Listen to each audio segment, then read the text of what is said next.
marvellous catch. Jeff Roard, the first wicket goes down in the England innings for 101. With a ball in his hand and fire in his eyes, Malcolm Marshall didn't just play cricket. He transformed it. He was more than fast. He was fierce. More than skillful. He was surgical. To face him was to face fear itself. Relentless. Unpredictable. Unstoppable. From the sun-scorched streets of Bridgetown, Barbados, where dreams were forged in the dust, to the roaring stadiums of the cricketing world, Malcolm's journey was carved from hardship and defined by excellence. He was not the tallest on the pitch, but he towered over giants. With a stride full of purpose and a heart full of defiance, he brought entire batting lineups to their knees and stood tall for a nation that lived and breathed the game. But beyond the brutal bouncers and record-breaking stats was a man of quiet strength and complex layers, a devoted son, a loving father, a loyal teammate, and a man whose pain was often hidden behind his pride. This is more than a story of wickets and wins. This is the rise of a boy who lost his father and became a father to the dreams of a generation. A man who fought battles on and off the field with courage, dignity, and unwavering resolve. This is not just cricket. This is legacy. This is the story of Malcolm Marshall, a warrior in whites, a hero in silence, a legend forever. Born on April 18, 1958, in the heart of Bridgetown, Barbados, Malcolm Donnell Marshall entered a world of humble beginnings, but he carried within him the spirit of something far greater. His early years were marked by loss. After the tragic death of his father, a police officer, Malcolm was raised by two pillars of resilience: his mother, Eleanor Welch, and his grandmother. In their small home, love was abundant, even if money wasn't. And through their strength, Malcolm learned the values of discipline, humility, and drive. On the cracked concrete streets of Bridgetown, while other boys played for fun, Malcolm played for something more. Even as a child, his dreams ran faster than his bare feet. Cricket wasn't just a game. It was an escape, a calling, a chance to rewrite his destiny. At St. Giles Primary, and later at Parkinson High School, Malcolm's potential began to shine, not just in pace and precision, but in focus, grit, and a quiet intensity that set him apart. He was a student of the game, watching, learning, dreaming. To Malcolm, cricketing legends like Sir Garfield Sobers and Wes Hall weren't just famous names. They were proof, living, breathing proof, that greatness could come from Caribbean soil, that a boy with nothing but a ball and belief could stand on the world stage. And Malcolm Marshall was determined to be that boy. By the 1980s, Malcolm Marshall wasn't just feared, he was revered. His dominance wasn't a flash in the pan. It was a storm that raged across continents, dismantling batting orders with ruthless precision. And then came 1984, the year that etched his name in cricketing history forever. The Blackwash series against England, a 5-test sweep, a masterclass in West Indian firepower, and in the 3rd test at Headingley, Malcolm, already nursing a fractured thumb, refused to sit out. Most would have withdrawn, rested, recovered, but not Malcolm. With his left hand in a cast and pain shooting through every delivery, he ran in with that signature fire in his eyes and carved through the English lineup, taking 7 wickets for 53 runs in the 2nd innings. It wasn't just athleticism. It was grit. It was guts. It was greatness. That moment wasn't just about cricket. It was about character, resilience, pride.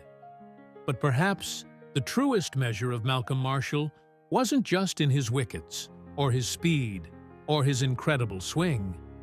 It was in the choices he made when no one was watching.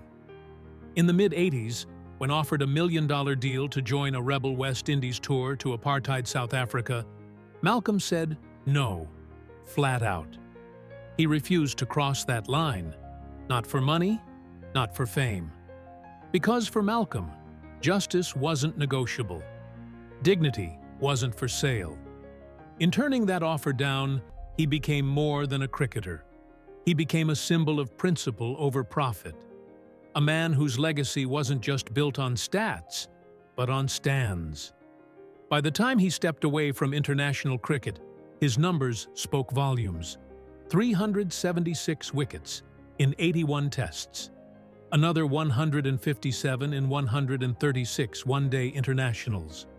But the numbers were just echoes of something deeper. Discipline, mastery, and an unwavering warrior spirit. Each delivery, each wicket, each roar of the crowd.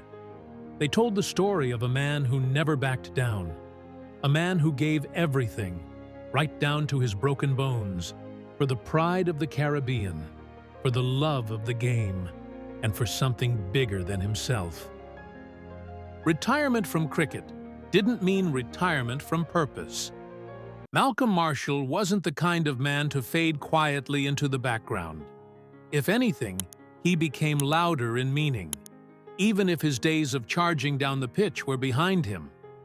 From 1996 to 1999, he returned to where it all began.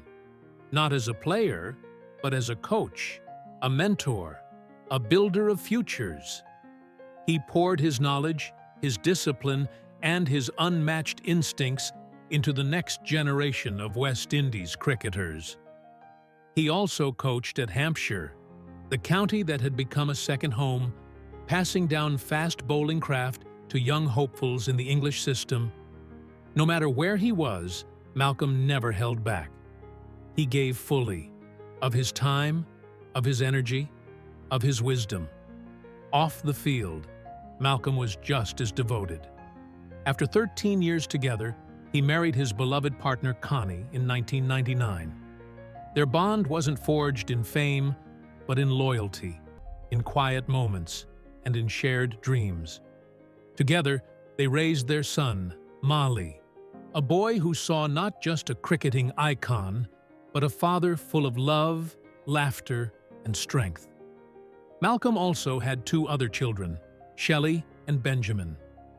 Though circumstances were complicated, as they often are in the real stories of life, his concern for their future was clear. In the weeks before his passing, he updated his will, securing financial support for each of his children. Even in the shadow of death, Malcolm Marshall was thinking like a father. And years later, in 2021, when Mali portrayed him in the film 83, a dramatization of India's famous World Cup win, it was more than acting. It was a tribute. A son walking in the shoes of a legend, a legacy continuing, frame by frame, breath by breath. In 1999, during the height of the Cricket World Cup, the world was watching the game. But behind the scenes, Malcolm Marshall was facing a different kind of opponent, one that couldn't be bowled out or blocked away. Colon cancer. The diagnosis came without warning. He fought with everything he had: surgery, chemotherapy, hope. But the disease moved faster than even he could run up to the crease. As his health declined, he returned home to Barbados. The same island where his story began would now become the place where it ended. On November 4th, 1999, at just 41 years old, Malcolm Marshall passed away in the Queen Elizabeth Hospital in Bridgetown.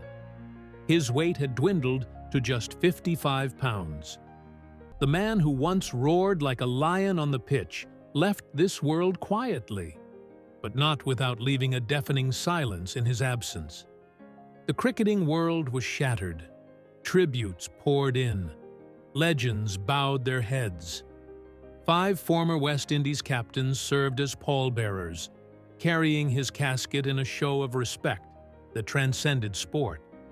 He was buried at St. Bartholomew's Church in Barbados. But his spirit? That can't be buried. Because legends don't die. They echo. The impact of Malcolm Marshall didn't stop at the boundary line or even at the grave. It carried on, in hearts, in stadiums, in dreams. In England, the road leading into Hampshire's Rose Bowl was named Marshall Drive, honoring both Malcolm and fellow West Indies star Roy Marshall. Memorial matches continue to this day, where young players compete not just for victory, but to carry the spirit of a man who showed them what excellence looks like. The Malcolm Marshall Trophy remains one of cricket's most prestigious honors, awarded to the best fast bowler in the England-West Indies Test Series. It's not just a name on a cup, it's a challenge. Be like Malcolm. Strike fear. Strike honor. In Barbados, the Molly Marshall Trust was created in his name to support his family and continue his vision of uplifting others.